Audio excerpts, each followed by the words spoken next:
Question number 13 देखेंगे। अब question number 13 में find the points on the curve x square upon 9 plus y square upon 16 is equal to 1।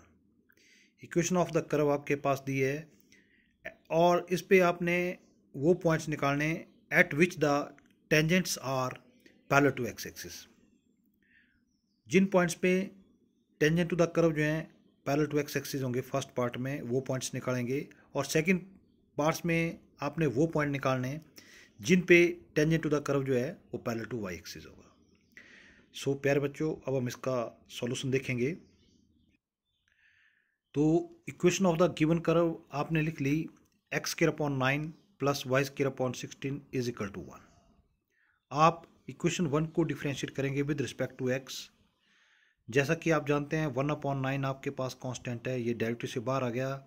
X square का derivative 2x आ गया plus अब y square का derivative with respect to x जो है वो आप डायरेक्ट नहीं निकाल सकते हैं।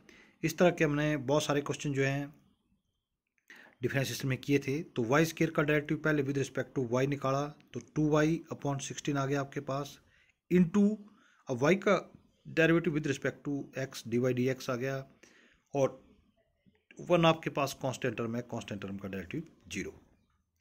सो अब आपको dy/dx की वैल्यू चाहिए तो इस टर्म को आप लेफ्ट हैंड साइड में रखेंगे, 2x/9 को आप राइट हैंड साइड में लेंगे तो आपके पास आ गया -2x/9 और यहाँ 2 से 16 कट हो गया तो y/8 बचा। y/8 को अगर दूसरी तरफ ले जाएंगे तो ये टर्म उल्टी हो जाएगी, 8 से यहाँ मल्टीप्लाई हो जाएगा और y नीचे आ जाएगा। आपके पास आ गया dy/dx is equal to -16x/9y। इसको इक्वेशन 2 लिख लिया आपने। इसके बाद slope of the tangent at any point P। Slope of the tangent at any point, किसी भी आर्बिट्रेरी पॉइंट पे स्लोप ऑफ द टेंजेंट आपको पता है इज इक्वल टू dy/dx होता है और dy/dx की वैल्यू हमने निकाली है -16x/9y। तो प्यारे बच्चों, हमने slope of at any point निकाल लिया है। अब हमने इस क्वेश्चन में आपके पास दो पार्ट हैं, तो अब हम क्वेश्चन की तरफ देखेंगे। हम फर्स्ट पार्ट करेंगे इसका। तो क्वेश्चन नंबर 13 के फर्स्ट पार्ट में आपके पास दिया है कि टेंजेंट्स जो हैं वो पैरेलल टू एक्स एक्सिस हैं। तो अब हम लिखेंगे when tangents to the curve is parallel to x axis. तो टेंजेंट्स भी आपके पास एक लाइन होती है, तो ये लाइन जो है टेंजेंट टू द कर्व जो लाइन है ये आपके पास पैरेलल टू एक्स एक्सिस आ रही हैं। अगर दो लाइंस पैरेलल हों तो आप जानते हैं कि उनके स्लोप्स में क्या रिलेशन होता है। If two lines are parallel then their slopes are equal. तो slope of tangent is equal to slope of x axis. तो प्यारे बच्चों, आपने स्लोप ऑफ टेंजेंट निकाला था -16x/9y और स्लोप ऑफ एक्स एक्सिस ये आपको याद होना चाहिए, स्लोप ऑफ एक्स एक्सिस 0 के बराबर होता है और slope of y axis infinity के बराबर। तो स्लोप ऑफ एक्स एक्सिस 0 लिख दिया। यहाँ से आपके पास -16x इज इक्वल टू 0 आ गया और x की वैल्यू यहाँ से आपके पास आ गई 0। तो put the value of x in equation 1। तो आपके पास इक्वेशन 1 आ गई x square upon 9 plus y square upon 16 is equal to 1। तो यहाँ पे x की वैल्यू 0 पुट करेंगे तो आपके पास आएगा 0 का square upon 9 plus y square upon 16 is equal to 1। तो ये टर्म 0 आ गई और यहाँ से आपके पास वाई स्क्वायर की वैल्यू 16। देयरफॉर जब आप स्क्वायर रूट लेंगे तो राइट हैंड साइड में प्लस माइनस का साइन लग जाएगा और y की आपके पास दो वैल्यूज आ जाएंगी, +4 और -4। Therefore required points are, first point आपके पास आ गया x कोऑर्डिनेट 0 रहेगा 0,4 एंड दूसरा आपके पास आ गया 0,-4। Now we will take the second part.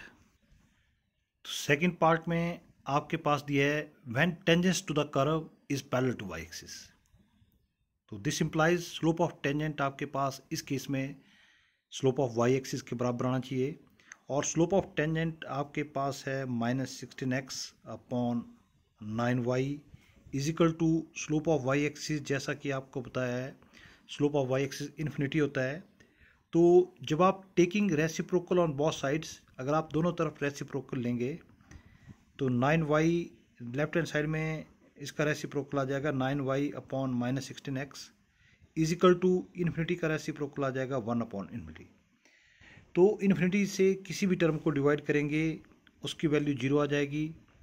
तो यहाँ से आपके पास 9y is equal to 0 into -16x 0 आ गया, और यहाँ से y की वैल्यू आपके पास 0 आ गई। तो put the value of y in equation 1। Equation 1 में आप y की वैल्यू पुट करेंगे तो आपके पास आएगा x square upon 9 plus y की जगह आपके पास y की जगह आ जाएगा 0 का square upon 16 is equal to 1। तो यहाँ से एक्स स्क्वायर की वैल्यू 9 आ गई और x इज इक्वल टू आपके पास आ गया +-3। Therefore required points are, required point पहला आपके पास आ गया, देखो x कोऑर्डिनेट 3 ले लिया, y कोऑर्डिनेट की वैल्यू हमेशा आपके पास 0 रहेगी। तो फर्स्ट पॉइंट आ गया 3,0 एंड सेकंड पॉइंट आपके पास आ जाएगा -3,0। तो आपके पास एक आंसर ये आ गया और एक आंसर ये आ गया। These are the required answer. I hope students ये जो क्वेश्चन है ये आपको समझ आ गया।